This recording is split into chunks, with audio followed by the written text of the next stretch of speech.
Good morning, everyone. We are here to discuss some of the questions of Indian polity. MCQ solve कर रहे हैं पिछले years में जो आए हैं यूपीएससी एस्पिरेंट्स के लिए. We will be beginning with 2011 questions और फिर मूव ऑन करेंगे 2012, 13, 14, 15, 16 तक जितने भी क्वेश्चंस अभी इंडियन पॉलिटी के आए हैं, and gradually moving on to geography and then economics. तो एमसीक्यू सोल्व करेंगे, कोशिश करेंगे साथ के कंसेप्ट उसके वाइड रेंज में कवर किए जा सके, डिटेल एनालिसिस लेकर के चलना है ताकि ये भी पता चल सके किस तरीके के क्वेश्चन पूछे जाते हैं एंड साइड बाय लर्निंग भी पूरी होती रहे. एमसीक्यू सोल्व करना बहुत जरूरी है. जो टॉपर्स रहे हैं प्रीवियस ईयर्स में उन सबका ये कहना है प्रीलिम्स पास करना है तो आपको एमसीक्यू सोल्व करने पड़ेंगे as many as possible. So let's begin with it. This is question number 1. What is the difference between vote on account and interim budget? 2011 में पूछा गया था. आपको दो स्टेटमेंट भी दी गई हैं. You can come on to your conclusion, your answer आप यहाँ पे देख सकते हैं. 4 ऑप्शन दिए हुए हैं. आप बीच में इन बिटवीन वीडियो को पॉज कर सकते हैं अपने आंसर तक आने के लिए और फिर आप आंसर पे देखते हैं. आई होप आपने अपना आंसर कर लिया होगा. Let's come to the discussion part. The provision of a vote on account is used by regular government while an interim budget is a provision used by caretaker government. तो यहाँ पर दो words use किए गए हैं. This is vote on account and this is interim budget. इन दोनों के बारे में बात हो रही है यहाँ पर. तो पहला क्वेश्चन, पहले ही स्टेटमेंट बोलती है कि ये रेगुलर गवर्नमेंट इसको यूज करता है और इंटरिम बजट को केयरटेकर गवर्नमेंट यूज करता है. यहाँ पर ये भी देखना पड़ेगा कि what do we mean by caretaker government. Second says vote on account only deals with the expenditure part and the interim budget deals with expenditure and receipt both. So if we talk about the answer to this question, answer is B. मतलब only 2 is right, first is wrong. तो first is wrong on the basis अब हम देखते हैं vote on account. vote on account का मतलब ये है कि जब भी गवर्नमेंट बजट लेकर के आती है, आप जानते हैं आर्टिकल 112 के अंदर बजट पेश करने का प्रोविजन है, एनुअल फाइनेंशियल स्टेटमेंट जिसको बोलते हैं. जब बजट लाया जाता है फरवरी के अंदर, फेब में बजट पेश किया जाएगा, मार्च अप्रैल में लगभग उसके ऊपर, मार्च और अप्रैल में उसके ऊपर डिस्कशन चलेगा.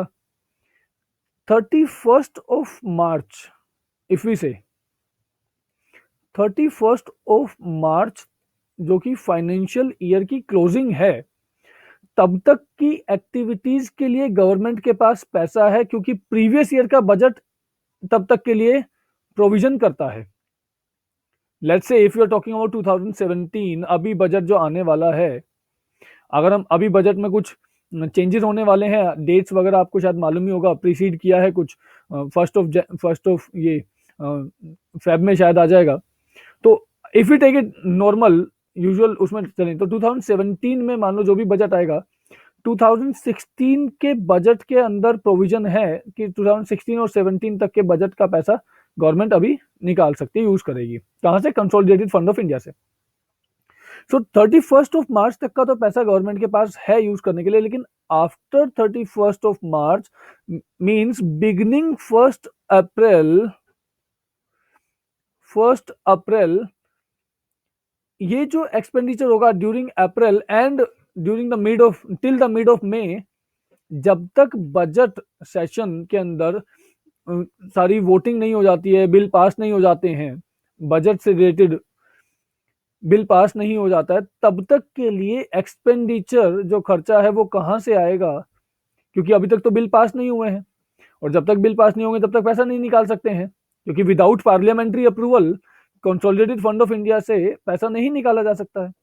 सो till then what can be done, ये एक प्रोविजन है कि वोट ऑन अकाउंट गवर्नमेंट के एक्सपेंडिचर पार्ट को कवर करता है उस टाइम में जिस टाइम पर बजट अभी तक पास नहीं हो पाया है.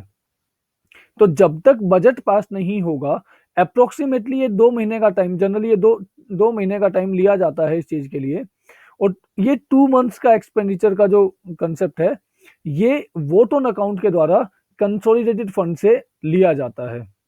आप इसको समझें, बजट पूरे साल के लिए होता है, vote on account generally 1/6 of the total, 1/6 I am sorry vote on account generally 1/6 of total budget को कवर करेगा और एक्सपेंडिचर को कवर करेगा, क्योंकि ये फर्स्ट 2 मंथ्स के एक्सपेंडिचर को कवर करता है, जनरली अप्रैल एंड मई, क्योंकि इस टाइम पर बजट पास नहीं हुआ है अभी तक। It is used by regular government, yes it is used by regular government, इसमें कोई डाउट नहीं है। इंटरिम बजट की जब हम बात करते हैं, interim budget is provision use by caretaker government. Care taker government का मतलब यह है कि जब किसी गवर्नमेंट ने रिजाइन कर दिया हो, गवर्नमेंट ने रिजाइन कर दिया है, नई गवर्नमेंट अभी तक बनी नहीं है, प्रेसिडेंट ने पीएम को कहा है कि जब तक नई गवर्नमेंट चुन करके नहीं आती है तब तक आप सिस्टम संभालिए। अब वो गवर्नमेंट है नहीं, वो सिर्फ वहां पर केयर टेकर के रूप में वहां पर काम कर रहे हैं, क्योंकि नई गवर्नमेंट चुन करके नहीं आई है, तो ऐसी गवर्नमेंट को केयर टेकर बोलते हैं। Interim budget is not a provision to be used by caretaker government. Interim budget जो बनाया जाता है वो गवर्नमेंट के द्वारा ही बनाया जाएगा, and the government would be regular government. बस वो तब होता है जब वो गवर्नमेंट आउटगोइंग मोड में होती है, जब उसके बाद जनरल इलेक्शन होने वाले होते हैं। फॉर एग्जाम्पल 2014 में जनरल इलेक्शन हुए थे, और 2014 से पहले यूपीए की गवर्नमेंट थी, तो यूपीए ने 2014 में जो बजट पेश किया था, दे वर अवेयर कि अभी इलेक्शन होने वाले हैं, दे माइट विन और they might not win in 2014 elections. तो उस टाइम पर चिदम्बरम जी ने जो बजट पेश किया था, वो बजट एक इंटरिम बजट कहलाएगा। उसका मतलब सिर्फ इतना है कि वो इंटरिम मतलब एक टेम्पररी होता है, टेम्पररी।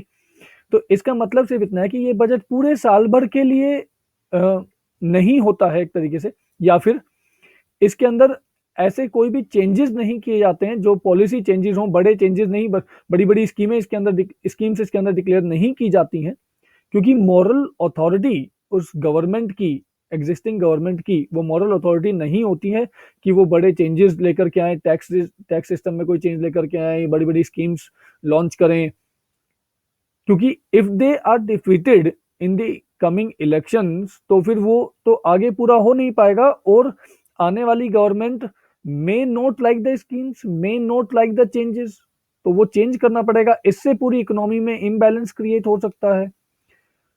तो interim budget is a provision used by regular government and not by caretaker government. इसको आप ध्यान रखिएगा, केयर टेकर गवर्नमेंट का कंसेप्ट नहीं है। नॉर्मल गवर्नमेंट ही लेकर के आती है, लेकिन कब लेकर के आती है? जब जनरल इलेक्शन होने वाले होते हैं, जब गवर्नमेंट में इफ विन गवर्नमेंट में कम बैक, तब वो दोबारा उस चीज को आगे कंटिन्यू कर सकते हैं।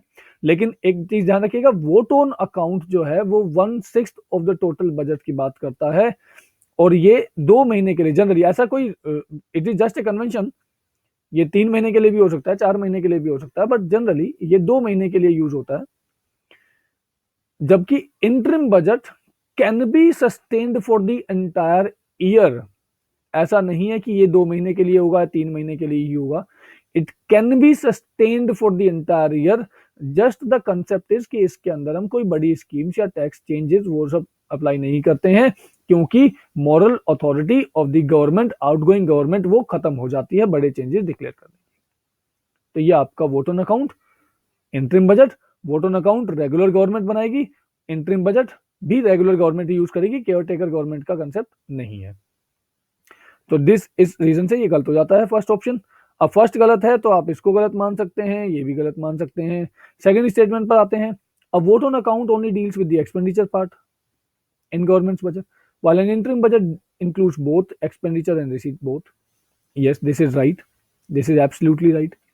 वोट ऑन अकाउंट सिर्फ गवर्नमेंट के एक्सपेंडिचर पार्ट को कवर करता है। जैसा मैंने आपको बताया कि जिस टाइम में बजट पास नहीं हुआ है या बजट के ऊपर प्रोसीडिंग्स चल रही हैं गवर्नमेंट की, पार्लियामेंट में उसके ऊपर डिस्कशन या डिबेट चल रहा है, वोटिंग चल रही है, उस टाइम में गवर्नमेंट को पैसा खर्च करना है, किसी भी जगह पर पैसा लगाना है, तो वो पैसा वो निकालेंगे, and that will be provided by vote on account.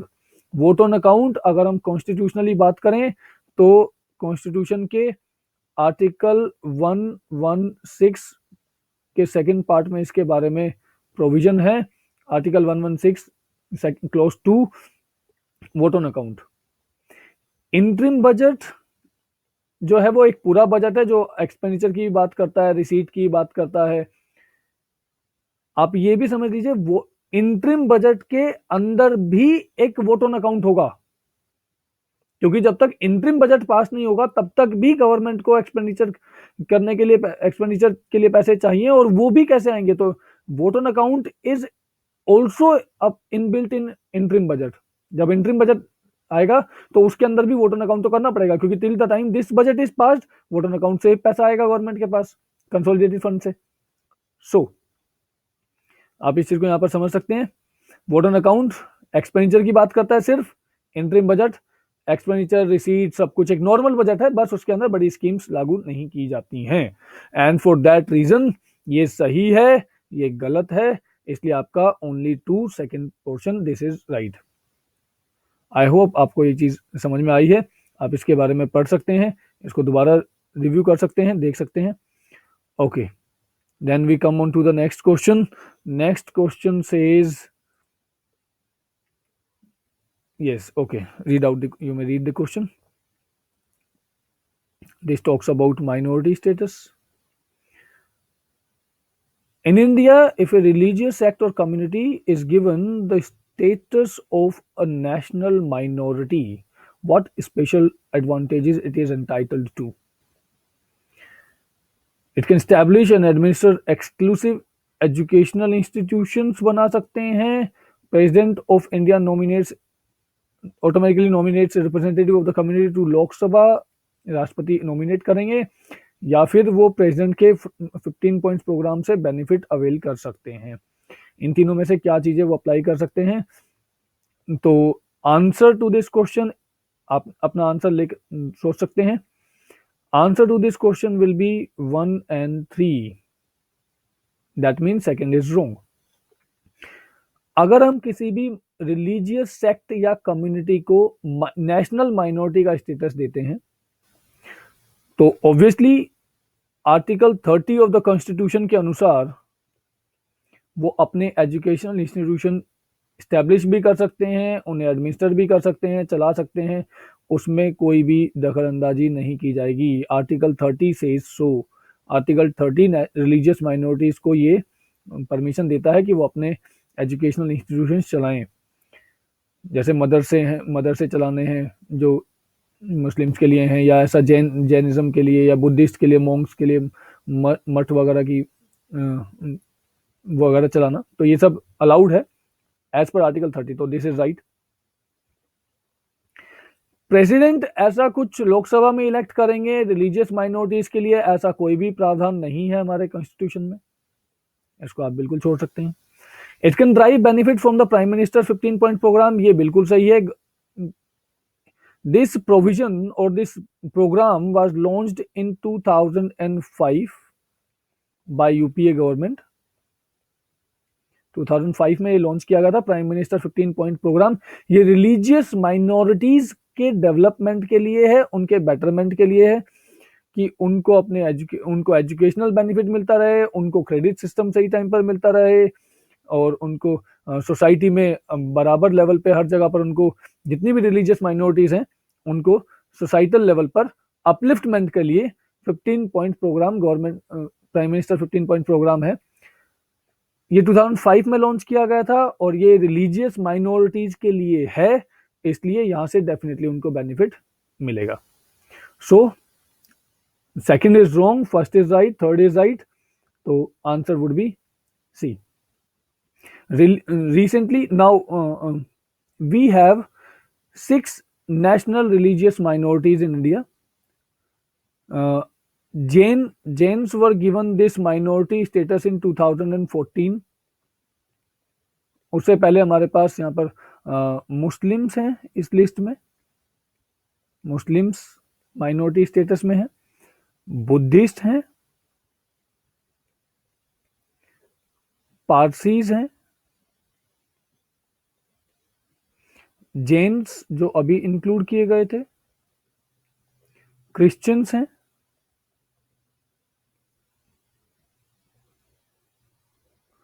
And Sikh. तो ये रिलीजियस माइनॉरिटीज हैं जो एट प्रेजेंट इंडिया में है। जेन्स लेटेस्ट एडिशन था इस लिस्ट के अंदर 2014, और ये क्वेश्चन है। तो एजुकेशनल इंस्टीट्यूशन डेफिनेटली बना सकते हैं, आर्टिकल 30 से so prime minister 15 point programme है, 2005 में लॉन्च किया गया था for the upliftment of religious minorities and for their betterment. तो ये आपका आंसर है यहाँ पर C. Let's move on to the next question. Next question talks about this. Okay. Next question says the authorization for the withdrawal of funds from the consolidated fund of India must come from। इसके बारे में हमने अभी भी बात की थी, ये भी 2011 में ही क्वेश्चन पूछा गया था कि कंसोलिडेटेड फंड ऑफ इंडिया से अगर पैसा निकालना है तो उसके लिए ऑथोराइजेशन कहां से आएगा। कंसोलिडेटेड फंड ऑफ इंडिया के बारे में बात की गई है आर्टिकल 266 के अंदर। यहाँ पर इसके बारे में बात की गई है कि जो भी पैसा गवर्नमेंट के पास आएगा किसी भी तरीके से, वो सब इसमें कंसोलिडेटेड फंड ऑफ इंडिया में आना चाहिए। ऑथराइजेशन, यहाँ से पैसा निकालने का ऑथराइजेशन पार्लियामेंट ऑफ इंडिया ही देगा, ध्यान रखिएगा। It is not president, it is not prime minister, it is not finance minister, it is the parliament that will decide कि पैसा यहाँ से आना चाहिए। इसीलिए हमने फर्स्ट उसमें भी डिस्कस किया था फर्स्ट क्वेश्चन में कि जब तक पार्लियामेंट से वोट ऑन अकाउंट पास नहीं हो जाता है, जब तक बजट पास नहीं होता तब तक वोट ऑन अकाउंट होगा, और वो वोट अकाउंट भी पार्लियामेंट से पास किया जाएगा, तभी पैसा निकाला जा सकता है स्कीम्स वगैरह रन करने के लिए। तो authorisation for the withdrawal of funds must come from the parliament of India and not from any other authority, ये आप ध्यान रखेंगे, ठीक है। नेक्स्ट भी सिंपल क्वेश्चन है, ज्यादा कुछ इसके अंदर है नहीं। Next we can talk about all revenues received by the union government by way of taxes and other receipt for the conduct of government business are credited to। Just a repetition, आप देखिए एक ही paper के अंदर उन्होंने सब कुछ उसी में से दे दिया है। This is obviously this is consolidated fund of India, all the revenues and receipt, all the revenue receipt. अब यूनियन गवर्नमेंट के पास जितने टैक्सेस आएंगे, मे बी डायरेक्ट और इनडायरेक्ट, तो जितना रेवेन्यू है वो सब। कैपिटल रिसीट भी अगर यूनियन गवर्नमेंट के पास कुछ है, कैपिटल रिसीट इन टर्म्स कि अगर कोई लोन यूनियन गवर्नमेंट ने कहीं से लिया है, या कोई लोन यूनियन गवर्नमेंट ने किसी को दिया था उसकी वापसी हुई है, कोई पैसा यूनियन गवर्नमेंट ने कहीं पर दिया है या लिया है, चाहे वो टैक्सेस की फॉर्म में हो, चाहे वो लोन्स की फॉर्म में हो, चाहे वो वेज और मीन्स एडवांसेस की फॉर्म में हो, वेज एंड मीन्स एडवांसेस,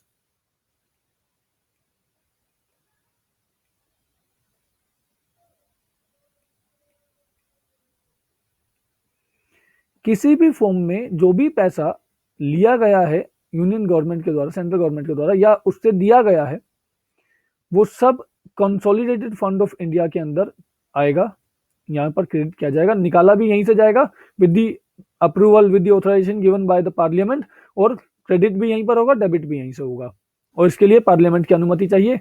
जो पैसा यहाँ से निकाला जाएगा, जिसके लिए अप्रोप्रिएशन बिल पार्लियामेंट में लाया जाता है बजट सेशन के दौरान, ठीक है। नेक्स्ट क्वेश्चन पे आते हैं, let's talk about the next one.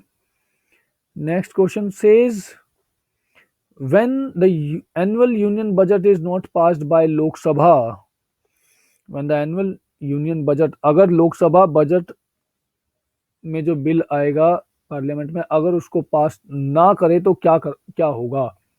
अगर बजट पास नहीं हुआ लोकसभा में तो प्रधानमंत्री जी को रेजिग्नेशन सबमिट करना पड़ेगा by writing it to the president. Prime minister will submit the resignation of council of ministers to the president, क्योंकि ये एक नो कॉन्फिडेंस माना जाएगा, और अगर बिल लेकर के आए हैं, मतलब बजट पास नहीं करा पाते हैं, तो prime minister and the council will have to resign, government will collapse here. तो ये तो कंसेप्ट है, इसका आंसर है इसका। नेक्स्ट पे आते हैं, question number 6 talks about under the constitution of India. Okay, this is this. Which one of the following is not a fundamental duty? Fundamental duties की यहाँ पर हम बात कर रहे हैं। To vote in public election, to develop scientific temper, to safeguard public property, and to abide by the constitution and respect its ideals। ध्यान रखिएगा दोस्तों, fundamental duties directive principles of state policy, fundamental rights, ये सब बहुत ही जरूरी topics हैं। You must learn them by heart. अक्सर इनके ऊपर क्वेश्चंस पूछे जाते हैं इसी फॉर्मेट में। खैर, answer to this question at present is this: to vote in public elections is not a fundamental duty as enshrined in the constitution. बाकी, to develop a scientific temper, yes it is a duty. To safeguard public property, yes it is. To abide by the constitution, yes it is. अभी साथ में, क्योंकि हम इन चीजों को question है साथ में, तो अभी answer to this question would be this. अभी आप बाकी सारे भी हम एक बार रिवाइज कर लेते हैं क्या हमारी फंडामेंटल ड्यूटीज है। सबसे पहला, first fundamental duty is this: to abide by, not me, this is to abide by the constitution and respect its ideals. यहाँ पर नेशनल सिंबल्स की भी बात आती है, नेशनल फ्लैग की भी बात आती है। जो हमारा नेशनल फ्लैग है उसको भी रिस्पेक्ट करना है, और ये भी हमारा, okay let's write it with one. Fundamental duty 1 talks about constitution, to abide by the constitution and its ideals and institutions, and हमारे national symbols, like if I say national flag, national anthem, national flag, national anthem, इन सबको हमें we need to abide by them and we should abide by them. This is one of the fundamental duties, the very first fundamental duty. दूसरा है जो हमारा national struggle है, freedom struggle है। ये फ्रीडम स्ट्रगल की बात करता है। फ्रीडम स्ट्रगल के जो आइडियल्स थे, फ्रीडम स्ट्रगल के जो आइडियल्स थे, जो विचार थे, उनको फॉलो करना है, उनको चेरिश करना है, ताकि हम उस चीज को ना भूलें, हम उन आइडियल्स को ना भूलें, उस विचारधारा को ना भूलें। This is the fundamental duty. उसको हमें फॉलो करना है, उसको हमें चेरिश करना है, उसको हमें बढ़ाना है। नेशनल फ्रीडम स्ट्रगल के जो आइडियल्स थे, फ्रीडम स्ट्रगल के आइडियल्स, जो विचार थे, आइडियल्स, तो उसको हमें ध्यान रखना है।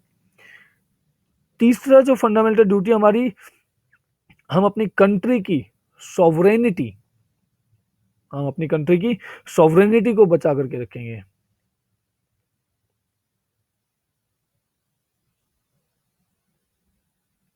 सॉवरेनिटी और unity and integrity, sovereignty, unity and integrity, sorry this is, yes, sovereignty, unity and integrity को हम बचा करके रखेंगे, सेफगार्ड करेंगे, ये अपहोल्ड करेंगे, इस चीज को प्रोटेक्ट करेंगे। ये हमारी फंडामेंटल ड्यूटी तीसरी। Then fourth fundamental duty, to defend the country, we will defend the country, to defend the country, defend करेंगे कंट्री को, and protect the country wherever required. National service देंगे, जब भी जरूरत पड़ेगी तभी नेशनल सर्विस देंगे। Next says E5 fifth says, हम हार्मनी और ब्रदरहुड, इन चीजों को प्रमोट करेंगे। Harmony and common brotherhood, harmony and common brotherhood को प्रमोट करेंगे, और ऐसी एक्टिविटीज को प्रोहिबिट करेंगे, ऐसी प्रैक्टिस को रिनाउंस करेंगे which are derogatory to the dignity of women. तो देखिए, practices which are derogatory to the dignity of the women को हम रिनाउंस कर देंगे, त्याग देंगे, छोड़ देंगे, नहीं करेंगे और करने भी नहीं देंगे किसी को। ये भी हमारी एक फंडामेंटल ड्यूटी है, mentioned in fundamental duty number 5 of the constitution. Then we have sixth is कि जो हमारा कल्चर है, ये कल्चर की बात करता है। हेरिटेज जो हमारी है, हेरिटेज और कल्चर की बात करता है। Rich heritage and culture of the country, इसको हम प्रिजर्व करेंगे, इसको हम वैल्यू करेंगे, इसको हम संभाल करके रखेंगे। देन वी से नेचुरल एनवायरनमेंट, एनवायरनमेंट की बात करेंगे। एनवायरनमेंट के बारे में बड़ी ज़्यादा चर्चा होती रहती है। हम अपने एनवायरनमेंट को, हम अपने नेचुरल एनवायरनमेंट को प्रोटेक्ट करेंगे, इम्प्रूव करेंगे। फॉरेस्ट की बात करेंगे, लेक की बात करेंगे, रिवर्स को, वाइल्ड लाइफ को, इन सब को प्रोटेक्ट करेंगे, नुकसान नहीं पहुंचाएंगे। और सारे लिविंग क्रिएचर्स के लिए अपने मन में कंपैशन रखेंगे, एक फीलिंग, एक इमोशनल सेंस होना चाहिए, तभी आप उन चीज़ों को प्रोटेक्ट कर पाएंगे। अगर you are not emotionally attach there, तो आप उनको सेव नहीं कर पाएंगे, वो कंजर्वेशन में आप पूरा योगदान नहीं दे पाएंगे। देन नेक्स्ट और द 8th पार्ट इज कि हमें एक साइंटिफिक टेम्पर डेवलप करना पड़ेगा। साइंस की बात आती है, अब देखिए हार्मनी ब्रदरहुड की बात करते हैं, हेरिटेज कल्चर की बात करते हैं, नेचुरल एनवायरनमेंट की बात करते हैं, अब हम साइंस की भी बात करते हैं। अपने अंदर हमें एक साइंटिफिक टेम्पर डेवलप करना पड़ेगा। साइंटिफिक टेम्पर, चीजों को साइंटिफिक नजरिए से देखने का एक सोच हमें बनानी चाहिए, ताकि हम हर चीज को साइंटिफिकली समझ सकें, सुपरस्टिशंस में विश्वास ना करें। तो साइंटिफिक टेम्पर एक डेवलप करना है यहाँ पर, ये भी हमारी एक ड्यूटी है। Spirit of inquiry and reform होना चाहिए। आप हर चीज में इंक्वायरी करें कि क्या सही है क्या गलत है, और फिर उसको रिफॉर्म करें। रिफॉर्म करेंगे तो सोसाइटल डेवलपमेंट होगा। तो this is 8th। Then 9th says, थोड़ा सा जेनरिक है, to strive towards excellence in all spheres of individual and collective activity. Excellence की तरफ जाना है हमें, हम जहां भी काम कर रहे हैं हमें वहां पर एक्सीलेंस की तरफ जाना है,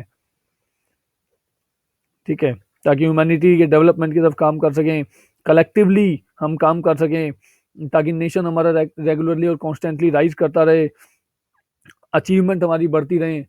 ये सब चीज़ें आप यहाँ पर करेंगे। एक और जो इसमें बीच में छूट गया है, this is 10th। Okay, public property को नुकसान नहीं पहुंचाएंगे, आप इसको ध्यान रखिएगा। पब्लिक प्रॉपर्टी को नुकसान नहीं पहुंचाएंगे, पब्लिक प्रॉपर्टी को सेफगार्ड करेंगे। जब लोग दंगे फसाद का टाइम होता है, जब रायट्स वगैरह करते हैं, तो फिर पब्लिक प्रॉपर्टी को नुकसान पहुंचाते हैं, वो नहीं करना चाहिए। This is one of the fundamental duties, ठीक है। वायलेंस को छोड़ देंगे, ये भी फंडामेंटल ड्यूटी हमारी। अब देखिए, कॉन्स्टिट्यूशन की रिस्पेक्ट करेंगे, will follow the constitution. National flag, national symbols जो हमारे नेशनल एंथम है, उनको हम रिस्पेक्ट करेंगे, फॉलो करेंगे, उनका उल्लंघन नहीं करेंगे, उनको डिसरिस्पेक्ट कभी नहीं करेंगे। फ्रीडम स्ट्रगल के अंदर जो विचार थे, फ्रीडम स्ट्रगल के जो आइडियल्स थे, उनको हम चेरिश करेंगे, फॉलो करेंगे, आगे उनको बरकरार रखेंगे। अपने देश की सॉवरेनिटी, यूनिटी, इंटीग्रिटी बना करके रखेंगे, अपने देश को प्रोटेक्ट करेंगे, डिफेंड करेंगे, नेशनल सर्विस देंगे whenever we are required to do so. Harmony को प्रमोट करेंगे लोगों के बीच में, भाईचारे को बढ़ाएंगे लोगों के बीच में, और ऐसी एक्टिविटीज जो विमेन की डिग्निटी के खिलाफ जाती हैं, उनको हम छोड़ देंगे और दूसरों को भी नहीं करने देंगे। अपने कल्चर और अपने हेरिटेज को बढ़ाएंगे और प्रोटेक्ट करेंगे, नेचुरल एनवायरनमेंट को बचाएंगे, एनिमल्स को बचाएंगे, और लेक्स जो भी हैं, या फॉरेस्ट हैं, जंगल है हमारे, वाइल्ड लाइफ हैं, रिवर्स हैं, उन सबको भी बचाने का काम करेंगे। अपना अपना माइंडसेट एक साइंटिफिकल डेवलपमेंट करेंगे अपने दिमाग का, चीज़ों को साइंटिफिक नज़रिए से देखेंगे, समझेंगे, कोशिश करेंगे, क्वेश्चन करेंगे चीज़ों को। If they are in superstition mode में चल रहे हैं तो उनको क्वेश्चन करेंगे और रिफॉर्म लाएंगे। फिर पब्लिक प्रॉपर्टी को डिस्ट्रॉय होने से बचाएंगे, वायलेंस नहीं करेंगे, एक्सीलेंस की तरफ जाएंगे ताकि देश लगातार तरक्की करता रहे। ये 10 हमारी फंडामेंटल ड्यूटीज हैं। 11वीं फंडामेंटल ड्यूटी जो एक कॉन्स्टिट्यूशनल अमेंडमेंट के बाद 86th कॉन्स्टिट्यूशनल अमेंडमेंट के बाद ऐड की गई थी। 86th, ध्यान रखिएगा दोस्तों, 86th कॉन्स्टिट्यूशनल अमेंडमेंट एक्ट, और ये 2002 में ऐड की गई थी, विच सेज कि एजुकेशन की यहाँ पर बात की गई थी कि 6 से 14 साल के बच्चों के लिए, 6 to 14 ईयर के जो बच्चे हैं उनको एजुकेशन प्रोवाइड की जानी चाहिए। और ये एक ड्यूटी है पेरेंट्स के ऊपर, गार्डियंस के ऊपर, कि जितने भी बच्चे हैं 6 से 14 साल के, उनको एजुकेशन दी जानी चाहिए। ये ड्यूटी है, फंडामेंटल ड्यूटी है, ये राइट भी है। Right to education act, right to education है, और ये यहाँ पर एक फंडामेंटल ड्यूटी है। राइट है बच्चों का, आप ध्यान से समझिएगा। Right to education is right given to children, बच्चों के लिए अधिकार है। फंडामेंटल ड्यूटी है उनके गार्डियंस की और उनके पेरेंट्स की कि वो 6 से 14 साल के बच्चों को कंपल्सरी बेसिक एजुकेशन प्रोवाइड करें। This was added by 86th constitutional amendment act of 2002।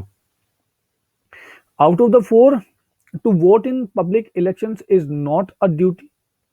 Scientific temper develop करना है, डेफिनेटली है, रिफॉर्म्स की बात करेंगे उसमें। यस, पब्लिक प्रॉपर्टी सेफगार्ड करना बिल्कुल है। कॉन्स्टिट्यूशन एंड उसके आइडियल्स एंड उनके institutions and national flag and national symbol बिल्कुल हैं।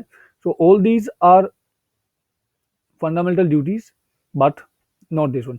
ध्यान रखिएगा, fundamental duties were not added in the original constitution of India.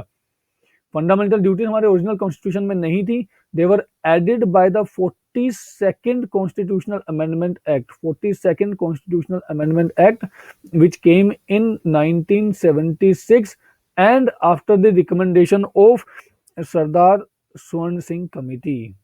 ये भी ध्यान रखना है, आफ्टर द रिकमेंडेशन ऑफ सरदार स्वर्ण सिंह कमेटी।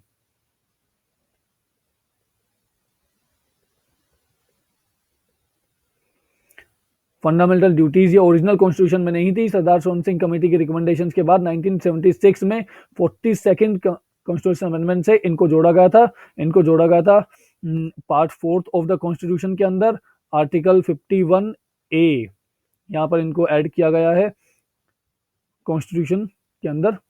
ये आप यहाँ से ध्यान रख सकते हैं।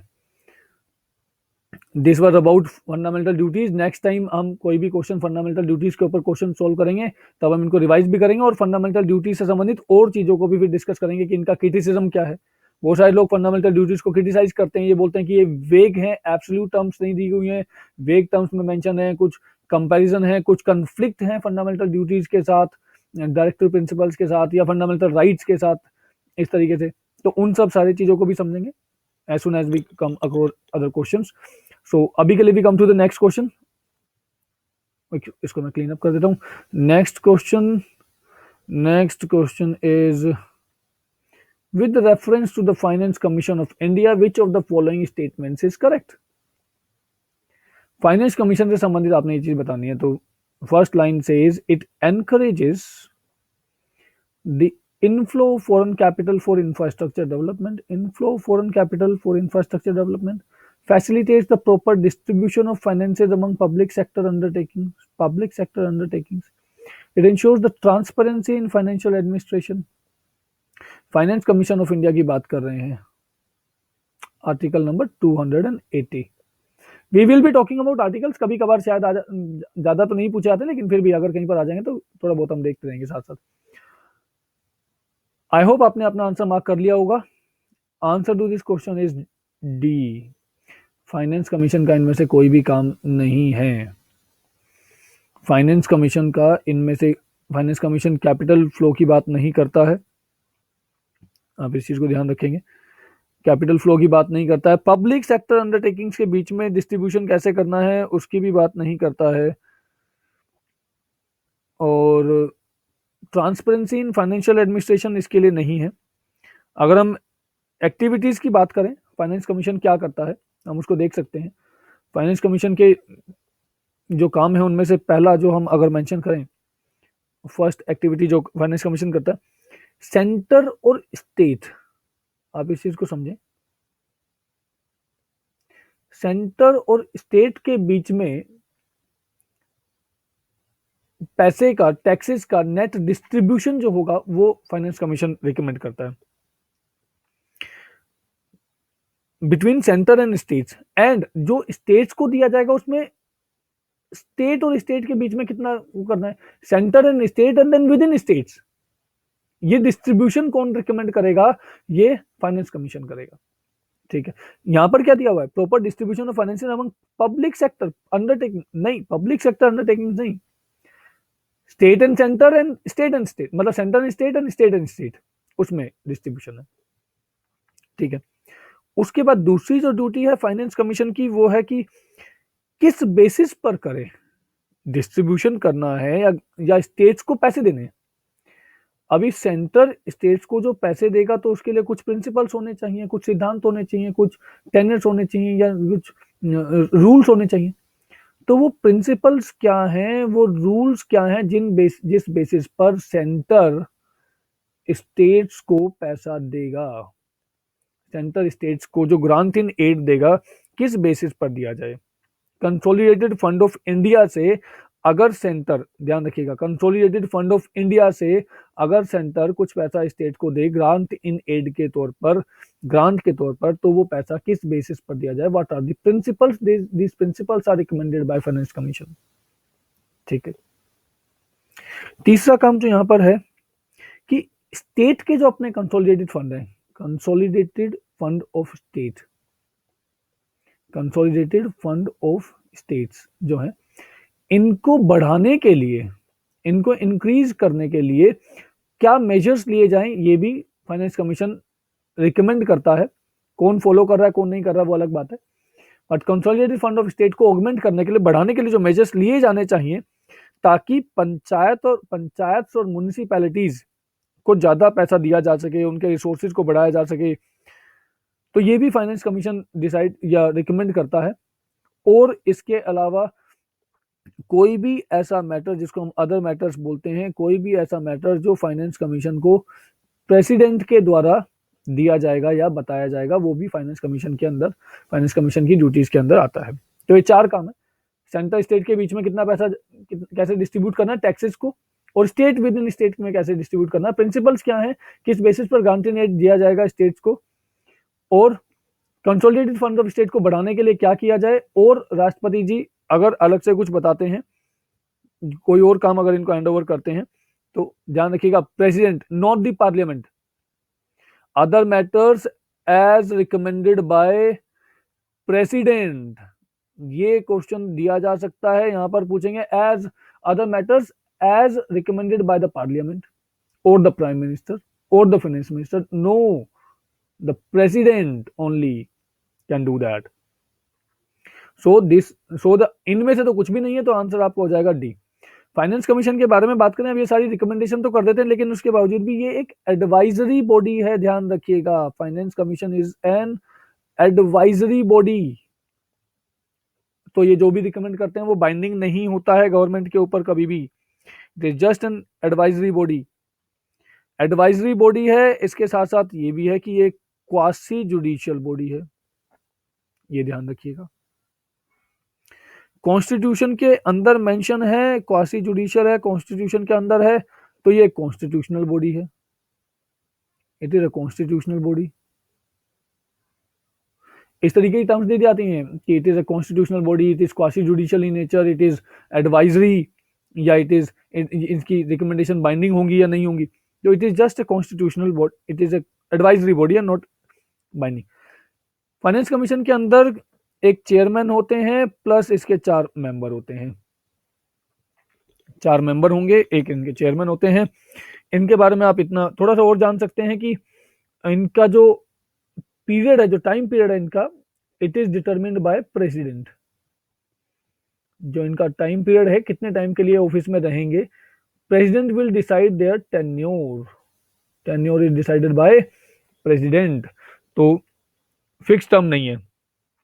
एक चीज बहुत जरूरी है कि जो मेंबर्स हैं they are eligible for reappointment, ये मेंबर्स री अपॉइंटमेंट के लिए एलिजिबल होते हैं, मतलब एक बार अगर इन्होंने सर्व कर दिया है तो दोबारा भी सर्व कर सकते हैं, इनकी री अपॉइंटमेंट के ऊपर कोई भी रेस्ट्रिक्शन नहीं है। और कॉन्स्टिट्यूशन ने पार्लियामेंट को ये अथॉरिटी दी है कि ये मेंबर कौन होंगे, कैसे चुने जाएंगे, क्या इनकी क्वालिफिकेशन होनी चाहिए, this is given, this authority is given to the parliament, ध्यान रखिएगा। Qualification of members and the manner in which they should be selected, this is within the ambit of parliament and this is by the constitution, constitution authorise किया है, इसलिए parliament ने ऐसी कुछ qualification set भी की हैं मेंबर्स के लिए, चेयरमैन के लिए, जिनके बारे में we can discuss, so we will talk about it later on. अभी के लिए answer to this question would be D. तो आज के लिए इसको इतना ही रखते हैं, हम नेक्स्ट सीरीज में कुछ और क्वेश्चंस के साथ इनको डिस्कस करेंगे। Now if you like all these things, अगर आपको ये लेक्चर अच्छा लगा है, do listen to it again, revise करिएगा questions, and if you have any sort of any suggestion, do write in the comment box. If you have any feedback type of thing, suggestion के अलावा अगर आप और कुछ देना चाहते हैं और कुछ बताना चाहते हैं इसमें किस तरीके से इसको इम्प्रूव किया जा सकता है, so do mention the same in the comment box. Thank you very much for listening. Thank you.